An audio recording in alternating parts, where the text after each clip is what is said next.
अस्सलाम वालेकुम dear readers.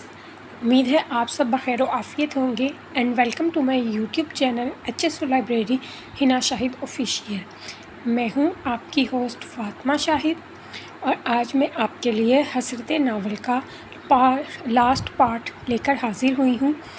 उम्मीद है आप सबको ये नावल बेहद पसंद आया होगा। नावल स्टार्ट करने से पहले अगर आपने मेरे चैनल को सब्सक्राइब नहीं किया तो चैनल को सब्सक्राइब कर दें, लाइक शेयर और कमेंट करना मत भूलिएगा। सो गाइज़, अब हम शुरू करते हैं हसरत नावल का पार्ट 4। दुनिया की ठोकरों से एक ही सबक सीखा है इकबाल, तमाम मुश्किलों का हल एक सजदा खुदा में पोशीदा है। जब वो घर वापस आई तो उसके कपड़े शिकन आलूद हो चुके थे। उसने फ़ौरन से गुस्ल किया और वज़ू करके जाए नमाज बिछाकर नीयत बांधी। पहले तो उसे कुछ समझ ना आया, फिर जब दुआ के लिए हाथ उठाए तो कुछ बोला भी ना गया। फिर सजदे में गिर गिरा कर रब्बे कायनात से अपने तमाम गुनाहों की माफ़ी मांगी और बाद में अपने शोहर, अपने महबूब आशिर के वापस पलटने और सीधी राह पर चलने की दुआ की। पिछले कुछ दिनों से उष्णा का यही मामूल था। वो हर नमाज में रो रो कर अल्लाह से अपने गुनाहों की माफ़ी मांगती और आशिर के सही सलामत घर वापस आ जाने की दुआ करती रहती। आज भी वो जाए नमाज बिछाए रो रो कर सिसकियाँ भर भर कर सजदे में सर झुकाए बैठी थी।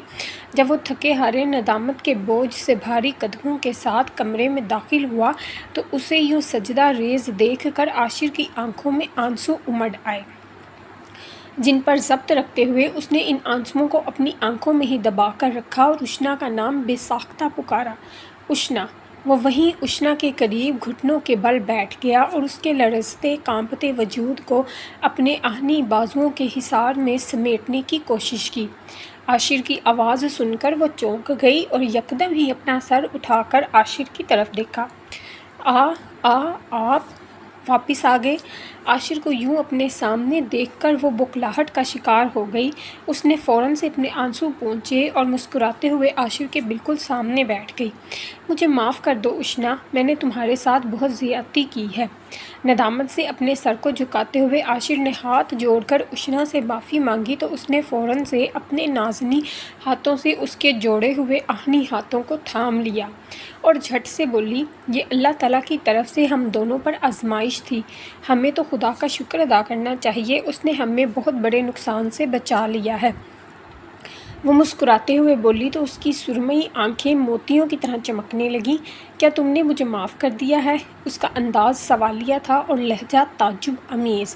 मुझे छोड़कर तो नहीं जाओगी? वो इस वक्त नदामत, खौफ और बेयकीनी की कैफियत में मुब्तला था। जिससे मोहब्बत की जाती है उसे छोड़ा नहीं जाता। वो मुस्कुराते हुए बोली, अल्लाह ताला भी तो हमसे बेपनाह मोहब्बत करते हैं, तो क्या वो हमारी छोटी बड़ी गलतियों और कोताहियों पर हमें छोड़ देते हैं? नहीं, बिल्कुल इसी तरह मैं भी आपसे बेपनाह मोहब्बत करती हूँ। मैं कभी भी आपको छोड़ने का तसव्वुर नहीं कर सकती। उसको खुद भी यकीन नहीं आ रहा था। आशिर का यूँ वापस चले आना और उससे माफ़ी मांगना उसे हैरत में मुब्तला कर रहा था। इससे पहले कि आशिर मज़ीद नादम होता और उष्णा से ऐसी कोई बात करता, वो फ़ौरन से बोल उठी, अब हमें अपनी ज़िंदगी को नए सिरे से शुरू करना चाहिए। पुरानी सारी बातों और तलखियों को भुलाकर अपनी ज़िंदगी की नई शुरुआत करनी चाहिए। आशिर उष्णा की बात सुनकर मुस्कुराने लगा। उष्णा के गुलाबी रुखसारों पर जो चंद आंसू टूटे मोतियों की तरह बिखरे हुए थे, उन्हें आशिर ने अपने हाथों की उंगलियों में जज़ब कर लिया। उष्णा, अब कभी भी मैं तुम्हारी इन कांच जैसी सुरमई आंखों में आंसू नहीं आने दूंगा। आशिर की बात सुनकर वो मुस्कुराने लगी। उसे यकीन ही नहीं आ रहा था कि उसकी दुआ कबूल हो गई है। खुदा ने एक ही पल में उसके दामन को खुशियों से भर दिया था। वो सारी बेचैनी बेसुकूनी का बोझ चंद ही लम्हों में उसकी रूह से उतर गया था। वो खुद को बेहद हल्का और पुरसुकून महसूस कर रही थी।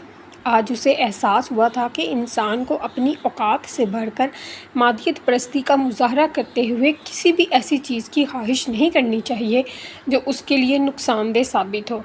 और अगर कोई इंसान ऐसा करता है तो उसे अपने दिल में इतनी वुसअत पैदा करनी चाहिए कि वो इस रास्ते में हायल हर रुकावट, हर परेशानी और हर आजमाइश का मुकाबला हिम्मत और हौसले के साथ कर सके।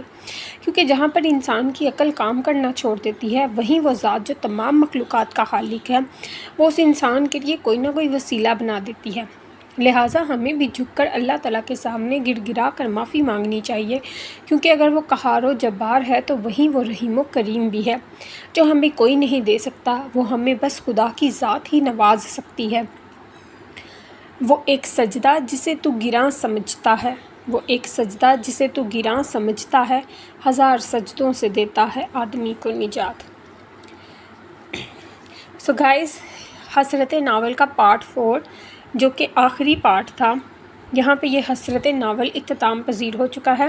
امید ہے آپ سب کو یہ ناول بہت پسند آیا ہوگا۔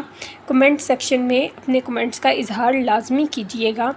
اس کے ساتھ ہی ساتھ اگر آپ نے میرے چینل کو سبسکرائب نہیں کیا تو میرے چینل کو سبسکرائب کر دیں، لائک، شیئر اور کمنٹ کرنا مت بھولیے گا۔ بہت ہی جلد میں حاضر ہوں گی آپ کی خدمت میں ایک نئے ناول کے ساتھ۔